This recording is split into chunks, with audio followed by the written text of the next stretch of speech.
যুক্তরাজ্য প্রবাসী ফাহিম আল ইসহাক চৌধুরীর পক্ষ থেকে গত দুদিন থেকে সিলেটের কানাইঘাটে ব্যাপক ত্রাণ বিতরণ করা হচ্ছে।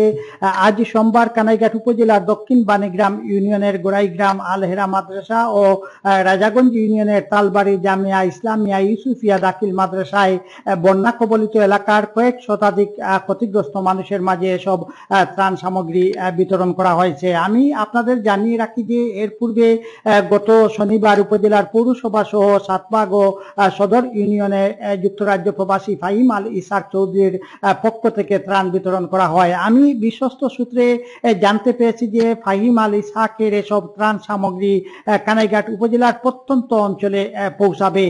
সেই লক্ষ্যে আজও কানাইঘাটের দুইটি স্থানে এসব ত্রাণ সামগ্রী বিতরণ করা হয়। আমি দেখেছি আলহেরা মাদ্রাসার পর বিকেল 4:30টার দিকে তালবাড়ি জামিয়া ইসলামিয়া ইউসুফিয়া দাখিল মাদ্রাসায় তা বিতরণ করা হয়।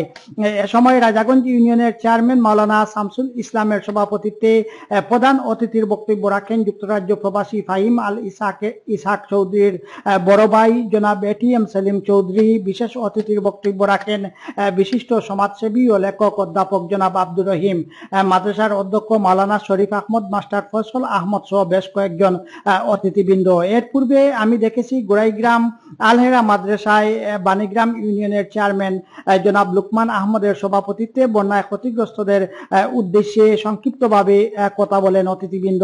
এ সময় প্রধান অতিথি এটিএম সেলিম চৌধুরী ওনার ছোট ভাই যুক্তরাজ্য প্রবাসী ফাহিম আল ইসহাক চৌধুরী ও পরিবারের লোকজনের জন্য দোয়া চেয়ে বিদায় নিলেও বিশেষ অতিথি বিশিষ্ট লেখক অধ্যাপক আব্দুর রহিম তাদের মহতে উদ্যোগকে স্বাগত জানিয়ে ফাহিম আল ইসহাক চৌধুরী ও তার পরিবারের প্রতি কৃতজ্ঞতা প্রকাশ করেন।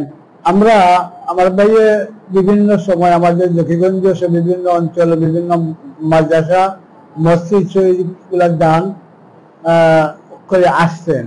সেই হিসাবে এই যে বন্যা প্রায় 3বার হয়ে গেল এবং বন্যার নিয়ম হচ্ছে বন্যা একবার আসবে এবং চলে যাবে, কিন্তু এই যে স্থির বন্যা এটা বড় মারাত্মক। তো আমার ভাই বললেন যে ভাই যখন জকিগঞ্জ কানাইঘাট এদিকে তুমি দায়িত্ব নাও, অন্যান্য উপজেলার দায়িত্ব আমি মানুষকে করাচ্ছি।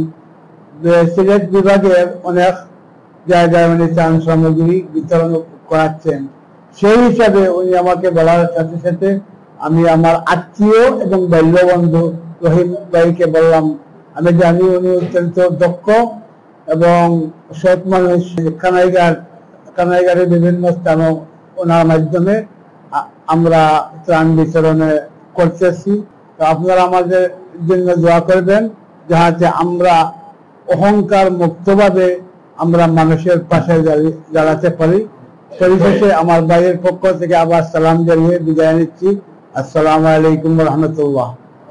একটি মেসেজ, কিন্তু এই সেই দিন ফিলিস্তিনের মুসলমানদেরকে আর্থিক সাহায্য সহযোগিতার হাত প্রসারিত করেছেন, যেখানে রাষ্ট্রগুলো করছে, পৃথিবীর অনেক রাষ্ট্র করছে, অনেক গোষ্ঠী করছে, সম্প্রদায় করছে, কিন্তু একজন ব্যক্তি সেখানে এগিয়ে এসেছেন। হয়তোবা পৃথিবীতে এরকম 1 লক্ষ কিংবা 2 লক্ষ মানুষ সাহায্য করেছে।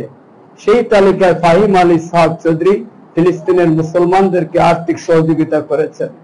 এজন্য সর্বপ্রথম আমরা আল্লাহ রাব্বুল আলামিনের শুকরিয়া আদায় করছি, যিনি তাকে এই সুযোগ করে দিয়েছেন আমাদের পাশে দাঁড়ানোর জন্য। এরপরে কৃতজ্ঞতা পেশ করছি ফাহিম আল ইসহাক চৌধুরীকে, আল্লাহ রাব্বুল আলামিন তাকে সুস্বাস্থ্য অবস্থায় রাখুন। কৃতজ্ঞতা পেশ করছি এটিএম সেলিম চৌধুরীর প্রতি,